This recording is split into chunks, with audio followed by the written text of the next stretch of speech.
Apabila engkau keluar berperang melawan musuhmu, dan kau melihat kuda dan kereta, yakni tentara yang lebih banyak daripadamu, maka janganlah engkau takut kepadanya.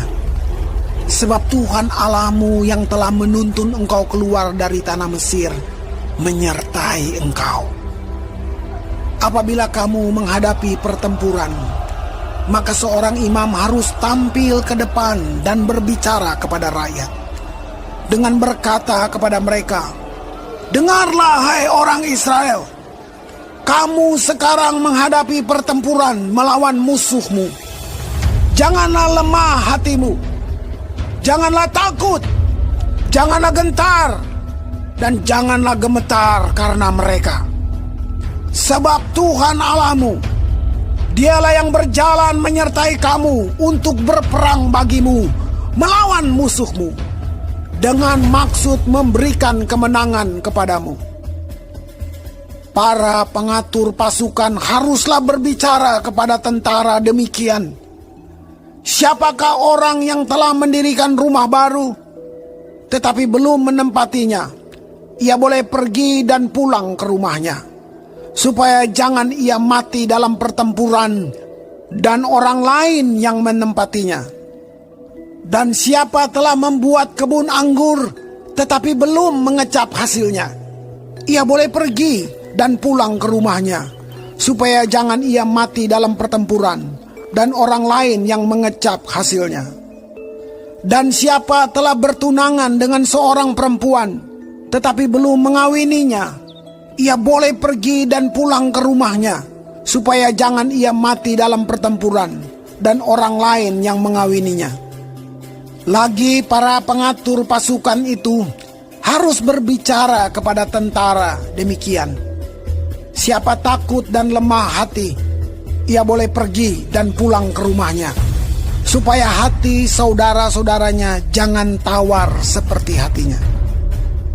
Apabila para pengatur pasukan selesai berbicara kepada tentara, maka haruslah ditunjuk kepala-kepala pasukan untuk mengepalai tentara.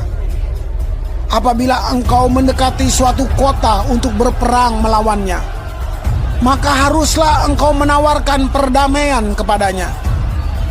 Apabila kota itu menerima tawaran perdamaian itu dan dibukanya pintu gerbang bagimu, maka haruslah semua orang yang terdapat di situ melakukan pekerjaan rodi bagimu dan menjadi hamba kepadamu. Tetapi apabila kota itu tidak mau berdamai dengan engkau, melainkan mengadakan pertempuran melawan engkau, maka haruslah engkau mengepungnya. Dan setelah Tuhan Allahmu menyerahkannya ke dalam tanganmu, maka haruslah engkau membunuh seluruh penduduknya yang laki-laki dengan mata pedang. Hanya perempuan, anak-anak, hewan dan segala yang ada di kota itu, yakni seluruh jarahan itu, boleh kau rampas bagimu sendiri.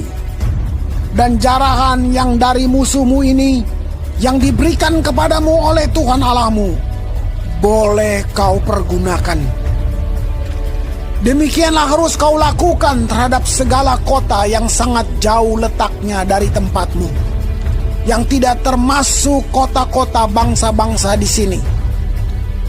Tetapi dari kota-kota bangsa-bangsa itu yang diberikan Tuhan Allahmu kepadamu menjadi milik pusakamu, janganlah kau biarkan hidup apapun yang bernafas, melainkan kau tumpas sama sekali, yakni orang Het, orang Amori, orang Kanaan, orang Feris, orang Hewi, dan orang Yebus, seperti yang diperintahkan kepadamu oleh Tuhan Allahmu, supaya mereka jangan mengajar kamu berbuat sesuai dengan segala kekejian yang dilakukan mereka bagi Allah mereka, sehingga kamu berbuat dosa kepada Tuhan Allahmu. Apabila dalam memerangi suatu kota engkau lama mengepungnya untuk direbut, maka tidak boleh engkau merusakkan pohon-pohon sekelilingnya dengan mengayunkan kapak kepadanya. Buahnya boleh kau makan, tetapi batangnya janganlah kau tebang. Sebab pohon yang di padang itu bukan manusia, jadi tidak patut ikut kau kepung.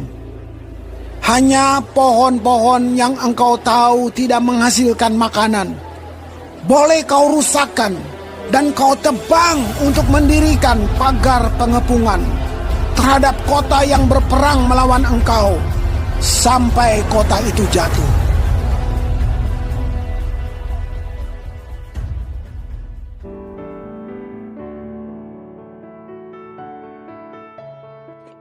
Shalom semua jemaat Tuhan. Kembali kita di dalam pendalaman Alkitab Clearsight.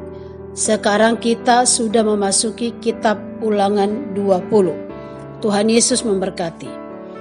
Di dalam ayat 1-20, hukum perang. Umat Israel diingatkan untuk tidak takut di dalam menghadapi musuh yang lebih kuat secara militer, karena ada Tuhan yang sanggup menyelamatkan mereka. Siapa-siapa sajakah yang tidak boleh berperang? Pertama, yang baru membangun rumah dan belum menempatinya. Yang kedua, baru menanami kebun anggur dan belum menikmatinya. Yang ketiga, baru bertunangan dan belum menikah.